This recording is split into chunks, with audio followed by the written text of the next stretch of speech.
രസ കാണിച്ചു വെച്ച ഒരു പരിപാടിയായത്. രസയും സത്യനും കൂടെ കേട്ടോ. എലി വല്ലതും കയറിപ്പോയതായിരിക്കും ഇതിനകത്തോട്ട്, ഈ പൊത്തിലോട്ട്. ഇത് തന്നെ ഇവരുണ്ടാക്കിയതാ കേട്ടോ. ഈ റബ്ബർ മരത്തിൻ്റെ വേരാ ഇതെല്ലാം. ഭയങ്കര ഒരു വലിയൊരു തുരങ്കം ഉണ്ടാക്കി വെച്ചു. തുരങ്കം അകത്തോട്ട് കയറിപ്പോയി അവളകത്തോട്ട് കയറിപ്പോയിച്ച് പിന്നെ ഒരു വിധത്തിൽ വിളിച്ച് ലഡുവൊക്കെ കാണിച്ച് തിരിച്ചാക്കിക്കൊണ്ട് വന്നു. പിന്നെ ഞങ്ങൾ കല്ലൊക്കെ വെച്ച് അടച്ച് കഴിഞ്ഞിട്ടും പിന്നെ ഉണ്ടോ സൈഡിലൊക്കെ വലിയൊരു പൊത്ത് പിന്നെ ഉണ്ടാക്കി.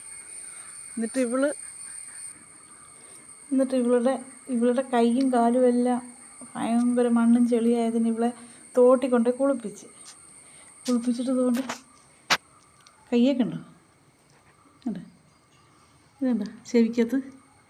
ഇതെല്ലാം റബ്ബറിൻ്റെ കറയാണ്, ആ റബ്ബർ വേരിൻ്റെ കറ.